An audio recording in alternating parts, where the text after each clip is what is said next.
அஸ்ஸலாமு அலைக்கும் வரஹ்மத்துல்லாஹி வபரகாத்துஹ்.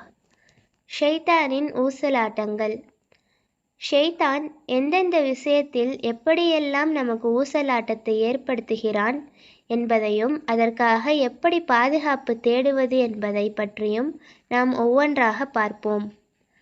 கவர்ச்சிகரமான சொற்களையும் பொய் ஜோடனைகளையும் கூறி மனித உள்ளத்தில் சலனத்தை ஏற்படுத்தி மனிதனை நிலைகுலையச் செய்து தவறில் சேர்ப்பதே ஷைத்தானின் ஊசலாட்டம் ஆகும். இவ்வாறே மனிதர்களிலும் ஜின்களிலும் உள்ள ஷைத்தான்களை ஒவ்வொரு நபிக்கும் பகைவர்களாக ஆக்கினோம். ஏமாற்றுவதற்காக கவர்ச்சிகரமான சொற்களை அவர்களில் ஒருவர் மற்றவர்க்கு அறிவிக்கின்றனர். முஹம்மதே, உமது இறைவன் நாடியிருந்தால் அவர்கள் இதை செய்திருக்க மாட்டார்கள். அவர்கள் இட்டுக்கட்டுவதோடு அவர்களை விட்டு விடுகிறார்கள்.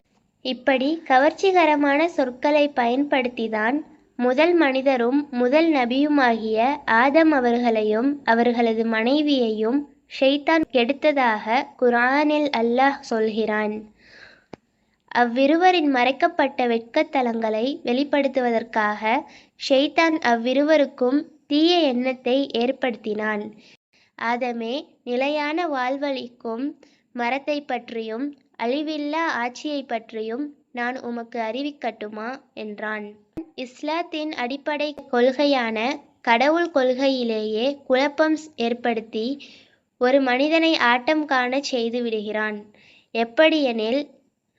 எப்படியெனில் எல்லாவற்றையும் படைத்த ஒருவன் இருக்க வேண்டும் என்ற அடிப்படையை முதலில் நமது எண்ணத்தில் விதைத்துவிட்டு பிறகு அல்லாஹ்வை படைத்தது யார் என்று சிந்திக்க வைக்க முயற்சிப்பான்.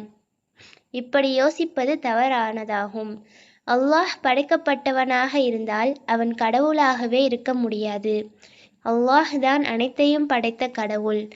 இல்லாத ஒன்றை இருக்கிற மாதிரி சித்தரித்து நமது அடிப்படையையே ஆட்டம் காணச் செய்வான். இதிலிருந்து அல்லாஹ்விடத்தில் தான் பாதுகாப்பு தேட வேண்டும். ஏனெனில் அல்லாஹ் தான் பாதுகாப்பவன். இப்படி நாம் பாதுகாப்பு தேடும் போது ஷைத்தான் நம்மை வெல்ல முடியாமல் தோற்று போகிறான். ஏனெனில் பாதுகாப்பு தேட அவனை விட வேறு பெரிய இடம் எதுவும் இல்லை. அஸ்ஸலாமு அலைக்கும் வரஹ்மத்துல்லாஹி வபரகாத்துஹ்.